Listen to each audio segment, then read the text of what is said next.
जैसे आपने कुत्ते देखे होंगे कार में बैठकर चलते हैं, मनुष्य तो उनका ड्राइवर होता है और वो मालिक की सीट पर बैठते हैं वो कुत्ते। तो उन्होंने जो पुण्य किया वो उनका लिख दिया अलग से, और पाप किया वो भी लिख दिया।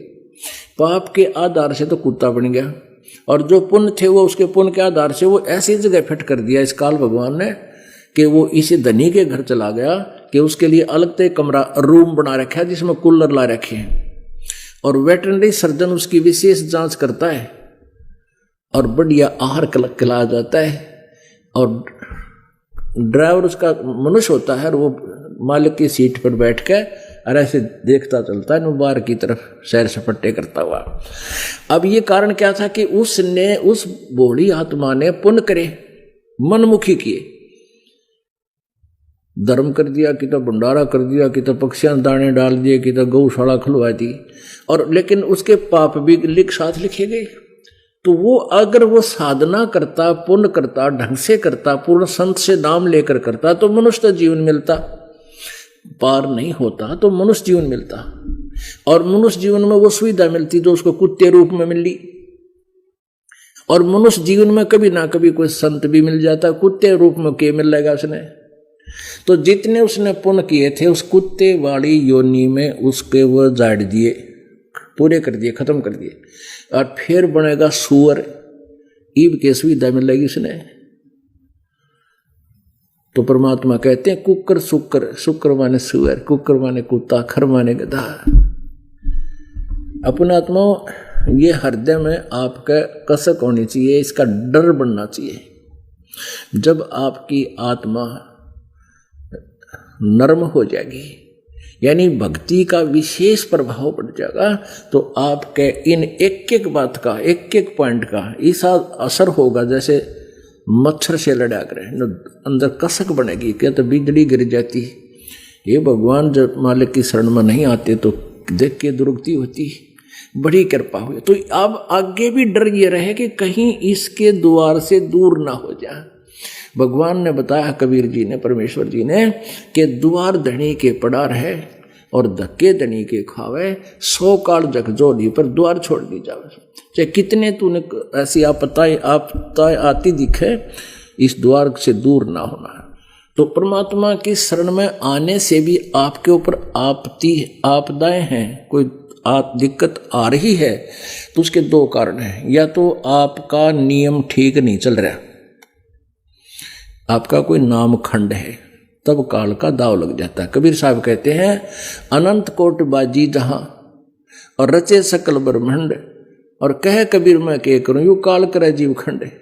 यू काल मेरे प्यारी आत्मा तो मेरी शरण में आ गया, उसको खंड कर देता है, उसका नाम तोड़वा लेता है। फिर जैसे आपको पावर का कनेक्शन मिल गया, बिजली का कनेक्शन कट गया तो सब काम बंद हो जाएंगे, ठप हो गए। तो ऐसे ही परमात्मा कहते हैं, मैं क्या करूं, वो काल इसका कनेक्शन कटवा देता है, फिर मेरी पावर उस पर काम नहीं करती। तो इसके लिए कहते हैं, फिर दूसरा कारण ये होता है कि उसके बहुत भयंकर पाप हैं, सूली की सजा, सूल में मृत्यु आनी और टांग टूट कर बच गया, पता के बिगड़िया, कुछ भी नहीं। तो इस प्रकार सतगुरु की शरण में आने से आई टले बला, और जय मस्तक में सूली होगा काटे में टल जाए। तो प्रसंग चल रहा है कि कोटि जन्म तुन बरमत होगी और कुछ नहीं हाथ लगे रे, कुकर सुकर खरबा बोरे कौआ हंस पुगारे। कोटि जन्म तू राजा की ना मिटी ना मन की आशा, भिक्षुक होकर दर दर घूम लिया, मिला ना निर्गुण रासा। ये मार्ग जो एक विशेष मार्ग है, ये तुझे ना मिलने से कैसी कैसी कठिन साधनाएं की, तूने घर त्याग दिया, जंगल में चला गया, वन में, और वहां से आकर नगरी से एक बार आहार मांग ले गया, सूखी रोटियां शाम न खा ली।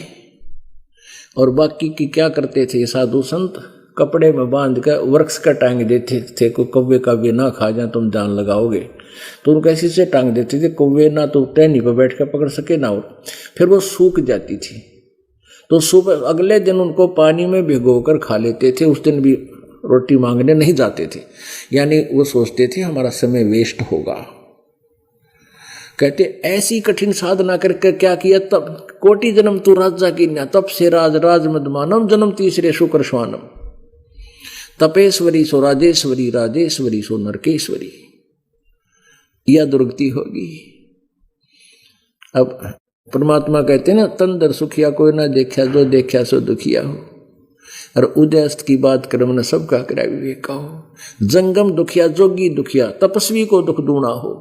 तपस्वी को दुख दूना कैसे होगा कि पहले तो तपस्या कर कर समय अपने शरीर ने दुख दे, और फिर तप से राजा बन जाता है। राजा बनकर सपने में विश्व कोई ना वैसे गुटी ला गांडी पाक जा सामनो ना, सारा दिन बिरान मैटी, सिर्फ उसको माया मिलती है। वो माया माया को देकर अंधा बना रहता है, और सैकड़ों प्रकार की चिंताएं एक राजा को बनी रहती हैं।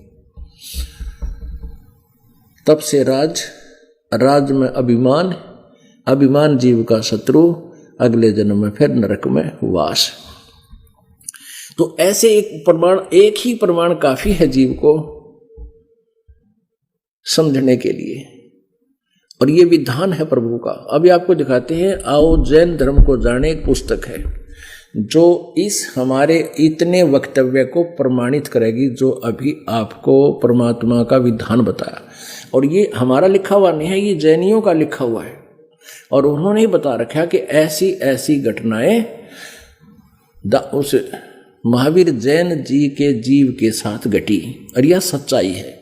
और वही परमात्मा बता रहे हैं कि तुम इस जो साधना, ये दास आपको बताएगा, इसको छोड़कर आप चाहे किसी भी धर्म जब की साधनाएं कर रहे हो, आपकी यह दुर्गति मिटे नहीं।